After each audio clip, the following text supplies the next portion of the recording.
राधे राधे दोस्तों, जैसे कि हम सब जानते हैं कि राधा कृष्ण दो अनंत से अनंत तक के प्रेमी थे, जिन्हें संसार के कल्याण के लिए, हित के लिए अलग होना पड़ा, जो संसार को प्रेम के वास्तविक अर्थ समझाने के लिए आजीवन विरह सह लेते हैं, और इस विरह ने ही उन्हें राधा कृष्ण बनाया। एक जन्म की विरह ने उन्हें सदा सदा के लिए एक कर दिया। आज की इस वीडियो में हम जानेंगे कि कैसा था वो क्षण जब वास्तव में श्री कृष्ण वृंदावन छोड़कर जा रहे थे।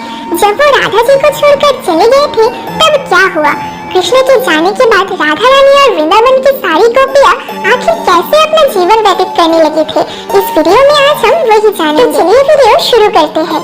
दोस्तों, जब श्री कृष्ण वृंदावन से जा रहे थे तो आखिरी बार मैया यशोदा उनको अच्छे से स्नान करवाती है और उन्हें काजल लगाती है, पर श्री कृष्ण लगातार रो रहे थे तो काजल उनकी आंखों से बहता जा रहा था।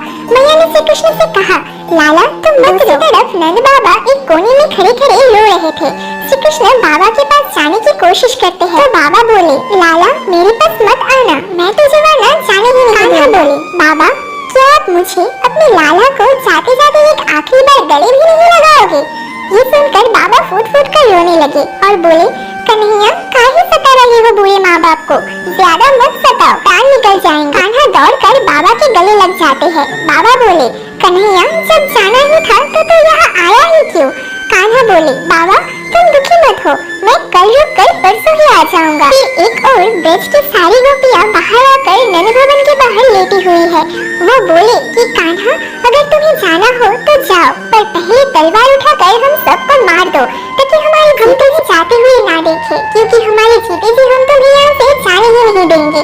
भगवान ने सबको ये कहकर समझाया कि वो एक दो दिन में वापस लौट आएंगे। फिर कान्हा गौशाला में गए और गौमाता की पूजा की। जैसे ही कान्हा ने गौमाता को स्पर्श किया, उनकी थनों से दूध की धारा बहने लगी। गौमाता की आंखों में आंसू थे और जोर जोर से कृष्ण कृष्ण कह के चिल्लाए जा रहे। फिर कृष्ण का जाने का समय हो जाता है। श्री कृष्ण रथ पर सवार होकर वृंदावन से जा रहे थे तो सारी गोपियों ने कृष्ण के रथ को घेर लिया और रात भर श्री कृष्ण का हाथ पकड़कर वहीं पर बैठी। कोई भी गोपियाँ नहीं चाहती थी कि कृष्ण उनसे दूर कभी भी कहीं भी जाए, परंतु अपने कर्म के मार्ग पर श्री कृष्ण को आगे बढ़ना ही था। इसलिए उन्होंने गोपियों के आंसू के बीच राधा रानी से एक अंतिम बार मिलने के लिए कहा जाता है कि राधा और कृष्ण कुछ ही क्षणों के लिए अंतिम बार मिले थे और उस कुछ क्षणों में दोनों ने एक दूसरे से एक भी शब्द नहीं कहा। उस समय पूरे ब्रजवासियों का हालत क्या थी उसका वर्णन किया है एक बिरहनी तितली ने, जो कि श्री कृष्ण के जाने के समय उनके रथ के साथ साथ ही उड़ रही थी। तितली ने देखा और वर्णन किया कि राधा रानी का हालत क्या थी उस समय एक भी ब्रजवासी ऐसा नहीं था जो अपनी हालतों का खुद वर्णन कर सके। राधा रानी जमीन पर लेटी हुई थी वन में, उनकी आंखें पथराई हुई थी, लगातार उनसे आंसू बह रहे थे। ऐसा लग रहा था कि उनके शरीर में प्राण ही नहीं है। उस हालत में श्री कृष्ण उनके पास आते हैं, पर उन्हें समझ नहीं आता कि वो राधा रानी का मौन कैसे तोड़े, क्योंकि कहीं ऐसा न हो कि कृष्ण का शब्द सुनकर ही राधा रानी की पीड़ा और भी ज्यादा बढ़ जाए। राधा ने आखिर में अपनी चुटकी तोड़कर बस इतना ही कहा कि कृष्ण उनके अंदर ही है और कोई भी परिस्थिति उन्हें राधा रानी से अलग नहीं कर सकती। फिर कृष्ण गोपियों को विदा कर वहाँ से चले जाते हैं। वर्षों बीत जाते, कृष्ण ने कंस का, शिशुपाल का और कई असुरों का वध कर दिया। अब वो द्वारका देश थे और उनकी विवाह देवी रुक्मिणी से भी हो चुका था। वही दूसरी ओर राधा रानी का जीवन एक अलग ही मोड़ ले चुका था। उनका मन हर क्षण केवल श्री कृष्ण का ही नाम लेता था। उनके जीवन में कोई और व्यक्ति या कर्तव्य की प्रथम जगह ही नहीं। इसलिए राधा रानी की सास और नंद राधा रानी के खिलाफ कई साजिशें करती रहती थी।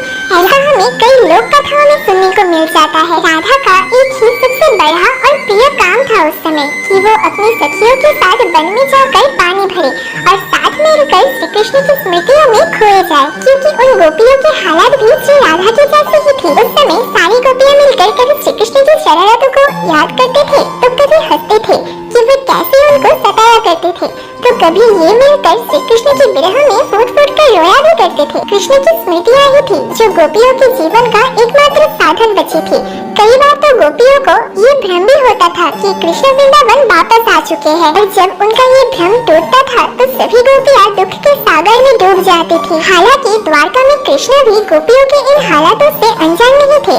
कृष्ण गोपियों को पत्र भी भिजवाते थे जिनमें वो कहते थे कि मेरे प्यारे गोपियों, हमारे बीच विरह कभी हो ही नहीं सकता, क्योंकि हम एक ही हैं और मैं पौराणिक कथाओं में हमें राधा रानी के कृष्ण के जाने के बाद के जीवन से जुड़े काफी अजीब उल्लेख देखने के लिए मिलते हैं, जिसमें ये बताया जाता है कि श्री कृष्ण के चले जाने के बाद राधा रानी अपने पति आयान के साथ एक नई जगह जाकर तरीके से अपना जीवन शुरू करती है। आयान ने राधा के श्री कृष्ण के प्रति प्रेम और उनकी हृदय की भावनाओं को भी समझा, एक नई सिरे से राधा के साथ अपना गृहस्थी शुरू की। उनके श्री कृष्ण के प्रति प्रेम में कभी बाधा उत्पन्न नहीं की और हमेशा उनका सम्मान किया और उनकी सेवा की। दोस्तों, अगर आप भी श्री कृष्ण से प्रेम करते हो और ऐसे ही कृष्ण प्रेम कथा पसंद करते हो तो हमारे साथ जुड़े रहें। वीडियो अच्छी लगी हो तो लाइक, शेयर, चैनल को सब्सक्राइब कर दीजिए और कमेंट में जय श्री राधे कृष्ण लिखना ना भूलें। राधे राधे।